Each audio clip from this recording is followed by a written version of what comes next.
तो दोनों तरफ से अपनी अपनी बातें रखी जा रही हैं। बीजेपी के नेताओं को आपने सुना, राहुल गांधी को आपने सुना, दोनों एक दूसरे पर यही आरोप लगा रहे हैं कि दरअसल ये देश का अपमान किया गया है।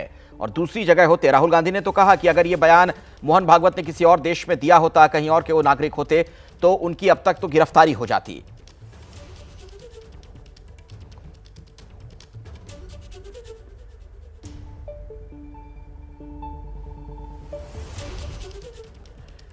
हमारे साथ वरुण पुरोहित इस वक्त मौजूद हैं, राजनीतिक विश्लेषक के तौर पर।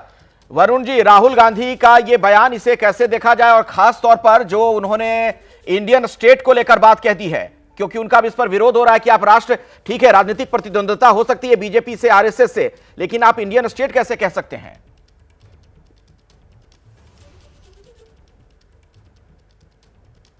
अखिलेश जी, स्वतंत्रता आंदोलन के पे टिप्पणी करना, मोहन भागवत जी जैसे वरिष्ठ और बुजुर्ग आदमी जिनको सूझबूझ और एक अपेक्षा की जाती है कि वरिष्ठ जो समाज में सम्मानित आदमी उनका जो एक एक शब्द जो है बड़ा सूझबूझ से, बड़ा सोच समझ के उनको शब्दों का उपयोग करना चाहिए। तो उन्होंने 1947 का जो रेफरेंस दे दिया, उससे ये बात उठी है। आप स्वतंत्रता आंदोलन को कैसे कंपेयर कर सकते हो राम मंदिर प्रतिष्ठा समारोह से? करना नहीं चाहिए था। राम मंदिर भी कोई बीजेपी आरएसएस के उससे तो बना नहीं है, सुप्रीम कोर्ट के ऑर्डर से बना है। इस प्रकार का बयान जब मोहन भागवत जी जैसे वरिष्ठ आदमी का आया है तो उसका प्रतिक्रिया होना लाजमी है। लेकिन अभी मैं आपको देख रहा था टीवी के ऊपर, आपने दिखाया भारतीय जनता पार्टी के प्रवक्ता भारत के संसद के विपक्ष के नेता को मैड और पता नहीं क्या क्या वर्ड्स का यूज कर रहे थे। That is also wrong. उसको आप डिफेमेटरी शब्द किसी के लिए यूज करते हो तो आप दूसरे को कैसे कह सकते हो कि साहब आपने ऐसे क्या यूज किया? तो बीजेपी इस प्रकार से, जैसे अब इंडियन स्टेट की बात है, इंडियन स्टेट से मतलब जो आशय है उनका वो राजशाही से है, क्योंकि ईस्ट इंडिया कंपनी राजाओं ने मिलकर जो भारत पे रूल किया उसके विरोध में कांग्रेस पार्टी, दूसरे स्वतंत्रता सेनानियों ने आंदोलन किया, उससे हमको स्वतंत्रता प्राप्त हुई। जी जी। आज उसी का रेफरेंस आप दे रहे हो, स्वतंत्रता अब मिली है। अच्छा वरुण जी, मैं बीच में आपको रोक रहा हूं, मैं आऊंगा आपके पास, पूरी बात अपनी रखिएगा। टीएस सिंहदेव भी हमारे साथ जुड़ गए हैं, मेरे सहयोगी जैनेंद्र के साथ वो मौजूद हैं। जैनेंद्र, जरा उनसे बात करिए, पूछिए इस मसले पर क्या कह रहे हैं वो, और खास तौर पर जो इंडियन स्टेट के खिलाफ लड़ाई वाली बात कह दी राहुल गांधी ने।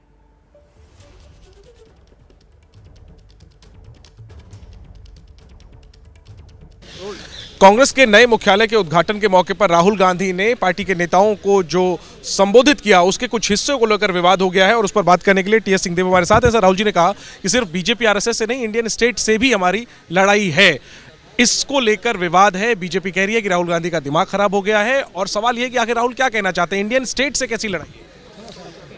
जब संविधान बना था हमने परिकल्पना स्टेट की जिसमें जनता के द्वारा चुने गए प्रतिनिधि बैठेंगे और उसका संचालन करेंगे, और किसी भी तंत्र को कोई भी उड़ा के ले जा सकता है। ऐसी ही व्यवस्थाओं से या कोई भी समान व्यवस्थाओं से भी डिक्टेटरशिप पनपते हैं, एक पार्टी राज पनपते हैं, बहुत सारी चीज़ें पनपती हैं। वो होता है स्टेट, उसका उपयोग और दुरुपयोग। आज उसका दुरुपयोग हो रहा है, और राहुल जी ने पूरी की पूरी बात उस तरफ ध्यान केंद्रित की है कि आज इलेक्शन कैसे हो रहे हैं। इलेक्शन कमीशन के सुप्रीम कोर्ट के आदेश के ऊपर नियम बदल दिए जाते हैं कि कोई जानकारी नहीं दी जाएगी। उस स्टेट के ऊपर राहुल जी का कमेंट है।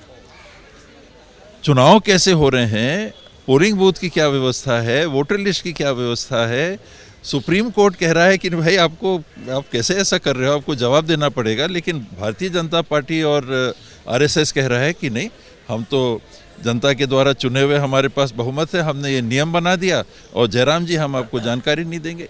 इस स्टेट के स्वरूप के विरुद्ध में राहुल जी ने बात को उठाई है, और हमको सबको समझना चाहिए कि वो क्या कह रहे हैं और वस्तुस्थिति क्या होगी। पूछ रहा हूँ कि लड़ाई तो बीजेपी आरएसएस से है, इंडियन स्टेट की अगर बात करें उसमें कई राज्य सरकारें भी आ जाएंगी, उसमें कुछ में आपकी भी सरकार है। ये कहना कि इंडियन स्टेट से हमारी लड़ाई है, ये तो बहुत सवाल। जो स्वरूप है इसको समझना होगा अपने को कि स्टेट का जो स्वरूप है वो क्या है।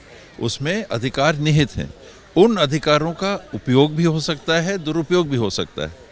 संविधान में प्रावधान है ना इमरजेंसी लगाने का, इमरजेंसी लगी थी, आलोचनाएं हैं, गंभीर आलोचनाएं हैं। आज कांग्रेस भी उसके बारे में कमेंट कर रही है, कह रही है कि भाई गलत हुआ।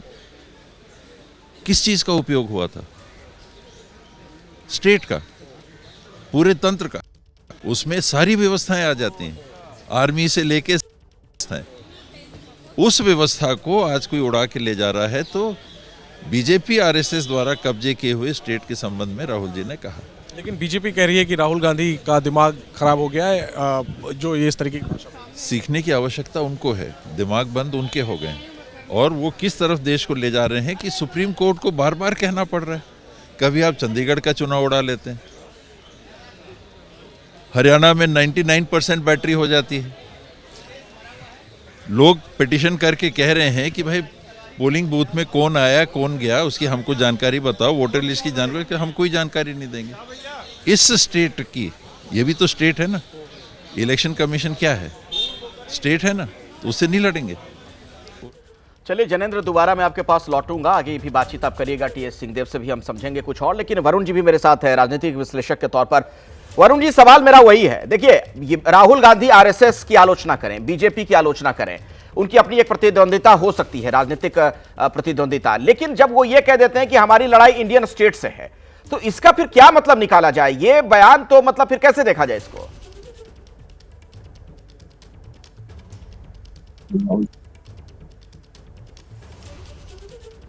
उन पे और कोई आस्था पे जब आप वक्तव्य देते हो, मोहन भागवत जी संघ प्रमुख जैसे आदरणीय समाज में जिनकी एक प्रतिष्ठा है, वो कोई बयान देते हैं तो उनका शब्दों की सूझबूझ गहराई इतनी होनी चाहिए और उससे दूर दूर तक इम्पैक्ट जाता है।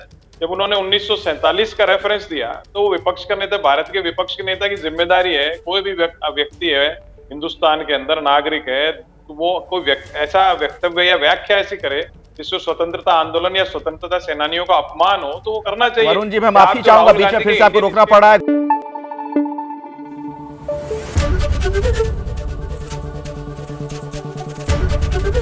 एबीपी न्यूज आपको रखे आगे।